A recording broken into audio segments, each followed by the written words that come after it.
Lookism was a manhwa anime adaptation that came out on Netflix in late 2022, and it exists. There are cardboard cutouts that resemble what you might classify as a character, and it is, by definition, written. But it all falls back on cliches and stereotypes to the point that it somehow feels more pandering than your standard isekai power fantasy. And all of that is painted over with a very ironic message about stereotyping, growth, and society that is just extremely rich, coming from a show whose foundation is built on all of that. I think you could tell where I fall on this show. Yeah, it would be nice if an anime took a deep and nuanced look at beauty standards and how they affect people, but Hey, stop it! to say that this is it would be a stretch. And this season, we got another adaptation from the same author, and they didn't learn anything. Okay, no beating around the bush. Viral Hit is bad. It has all the unsubtle hallmarks of Lookism, but this time we have a new social plague: YouTubers. It's also a disaster of an adaptation in and of itself that the studio Okaru Tonabaru managed to really fuck up by just not having a grasp on the source material at all, which, I remind you, is one of the least subtle manhwa I've ever read. It's like not understanding how to draw stick figures. Sure, I am not going to expect everyone to be able to do it and do it perfectly, but like, you're an anime studio, you guys should be able to do it, even if everyone really should, because it's just such a low bar in the first place. So, let's talk about this shit show. And, spoiler alert, I guess, you shouldn't watch it, but I kind of have to do it or else people will get mad in the comments, unfortunately. You shouldn't watch it. We're introduced to the world of Viral Hit via a live stream on NewTubu, Australia's legally distinct YouTube. And this is what the early part of the show is about, I guess. How the draw of making it on social media can make people do some really shitty things. And like, that is a really cool idea for a show. I would love a nuanced look at the topic because it's really fascinating. How social media changes people, for better or for worse, is a very fascinating concept that not enough media has covered well. And that's the key word. Well. We're talking about a topic with a lot of grays. There is unfortunately a lot of scummy shit on social media that is actively rewarded, but some truly inspiring stuff is also out there. So, let's see how Viral Hit tackles it. We're first introduced to Pakgo, a NewTuber that does content of some kind. It's not really explained. And Rumi, a beauty tubu-er. And I will give this show credit where it's due. It does an effective job at communicating everything it wants us to know about these two by their introductions. Human Thumb here has the uncanny valley feeling going from right off the bat, with his weirdly defined face and over-the-top mannerism, making him feel wrong and therefore disliked by the average viewer. That smile with the gums is just icing on the cake. Rumi is more immediately likable, looking at least human, then immediately shoves everything in the camera. It immediately tells us that she's just using her looks to get views, which is a generally hated practice, but does definitely work, proven and tested. There's also a really jarring cut here, where the continuity is broken and we get an even better look at the assets before Pakgo sticks his ugly face into the frame.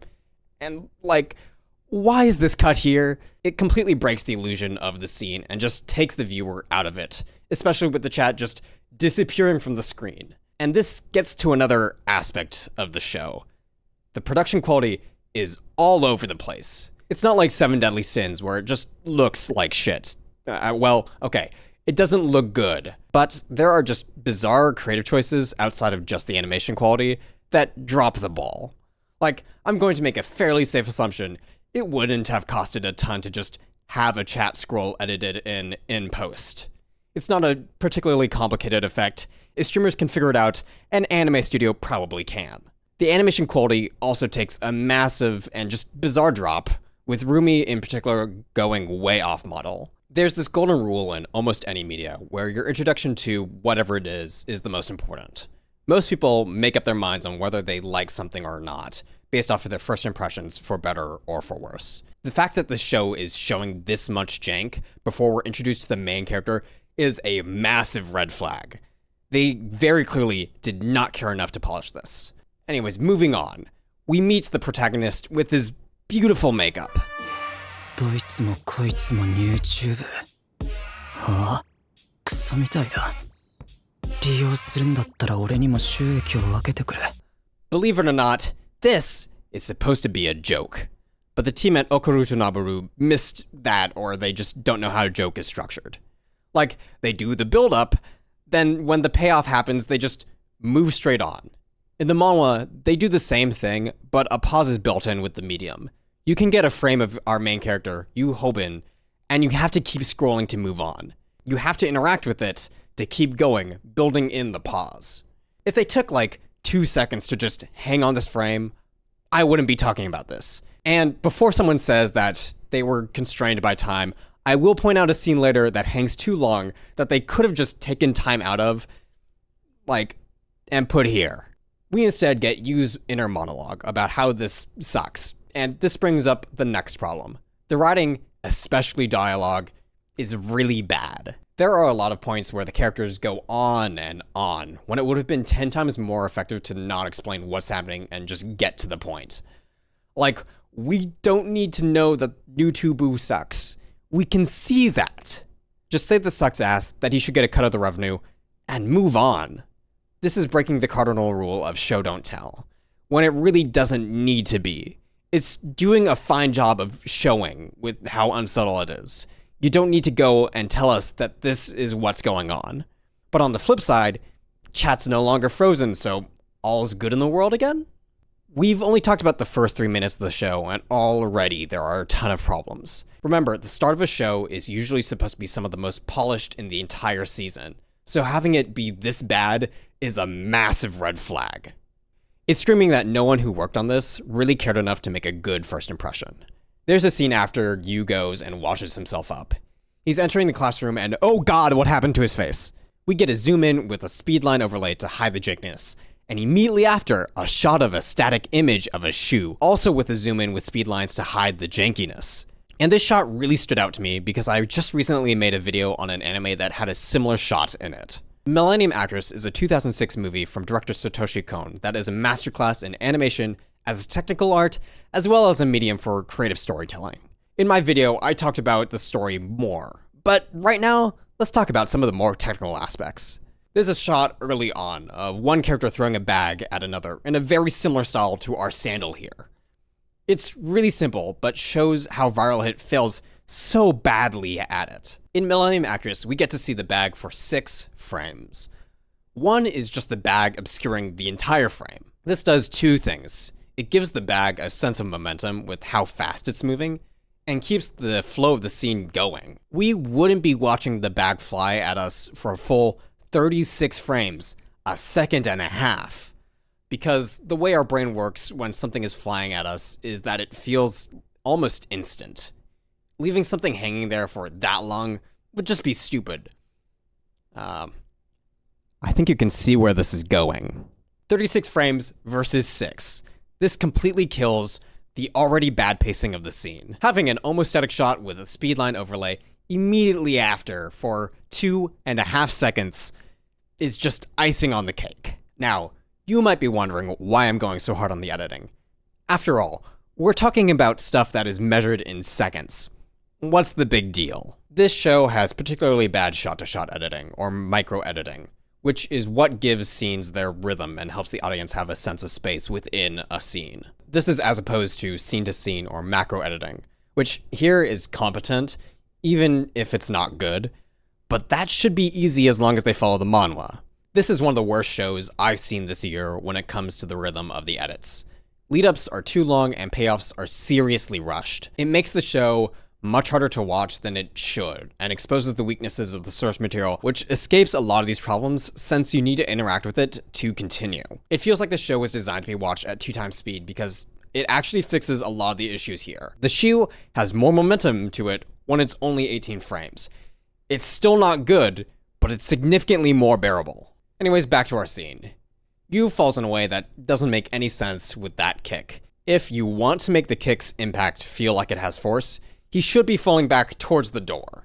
Instead, he falls towards the desk, kinda limply. There is no impact, he just kinda curls up in a ball, ready to be kicked. This further breaks the illusion of the kick having force. We need to see that it has weight and momentum to it. But instead, this guy gets ready to tuck and roll. There's no weight, there's no momentum. And we're still in the first 5 minutes of the fucking show. I could keep going on about the technical failures here, but I would just be repeating myself. Almost every scene has a major technical problem in either its continuity or editing. I don't like going after shows for animation quality because animators are honestly probably not being paid enough for them to really care, and the fact that they can produce anything at all is a miracle, but editing and continuity errors like this screams a lack of care from whoever was managing and coordinating this. I think what really exemplifies the quality that they're going for here is the opening. These are just shots from the show, cropped with a filter over them. This is extremely lazy for what essentially acts as an advertisement for the show. The whole idea of an opening is that it's supposed to grab the viewer's attention and make them want to watch the rest of the show. To not even bother to do that, it says a lot. Alright, let's talk about the story because that's the most interesting thing here on paper. This is a show ostensibly about how social media brings out the worst in people, which is a really relevant topic, as I said before. There are a lot of people doing shitty things on this platform, and a show tackling the moral issues of being a content creator is something I would watch, and if it was executed well, probably would really like. The biggest problem here is that I've already spoiled what happens as the story goes on. The interesting bits about content creators fade away until we're fighting mob bosses in a pretty bad modern martial arts manhwa, kind of like what happens with Lookism. Now, you can change the type of serialized story you're telling as you go. My favorite manga of all time, Dress Up Darling, arguably does that. However, the seeds of that change are planted in the first chapter, and even when it comes, we're still dealing with the fundamentally same characters and situations, just with a very different view emphasized. It retroactively adds a different context to the series that was really always there, even if it wasn't what we were focused on, making the whole thing better. It's also fairly gradual, happening over dozens of chapters. In contrast, Viral Hit just drops the whole viral bit, and we eventually are just focusing on the hit part. It makes any criticism of the story in the first 50-ish chapters really hard. Sure, I can talk about how it feels like we're watching a string of events happen to and around you, with jumps in logic that makes the action of the characters hard to fully understand, and that we really need to know more about these characters to really care about them as characters on their own, and not extensions of the stereotypes and archetypes that they're clearly cut from. But none of it really matters in the long run because it eventually just stops pretending to talk about anything important and gets to smashing action figures together. And if that's the kind of show you want to watch, the lack of any cohesive production value kills that value. It's both bad and doesn't do anything interesting, which is like a cardinal sin when it comes to any media. If you want this kind of show, Lookism still exists and is a better watch. So, it's been a couple months, and the show wrapped up, and it was predictably bad. All my criticism about the technical failings from just the first 10 minutes still hold true for the rest of the show. The editing is some of the worst I've seen, period, and it's fugly at best. It's to the point where it gets in the way of what are probably supposed to be jokes, which is why Mal doesn't give it the comedy tag. I've seen some defenses of the show online saying that it's just a comedy, but when it brings up topics and issues that in the real world are nuanced and complex, and then drops the ball with them, I just don't see it. If it was critiquing them through comedy and jokes, sure, but Viral Hit just seems to not understand at a basic level the topics it tries to explore and ends up saying nothing, just like Lookism and its critique of beauty standards. It's trying to be deep, but with no real substance or understanding there, and that flies in the face of it being a comedy. What hurts the most for me is that I think there's potential in the concept itself. A well-written manhwa about making money by broadcasting fights sounds amazing. You could explore what would lead someone to do it, what happened to society to make this socially acceptable, and the economic uncertainty of content creation and fighting sports. Viral Hit touches on some interesting stuff, but on a really superficial level.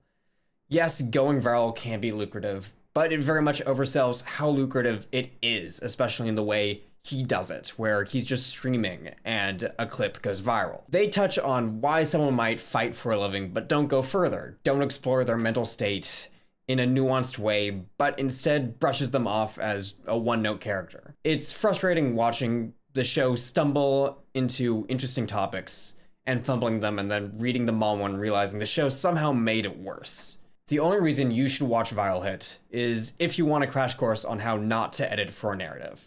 Otherwise, the manhwa is better if still not great, and Lookism at least has some production value behind it.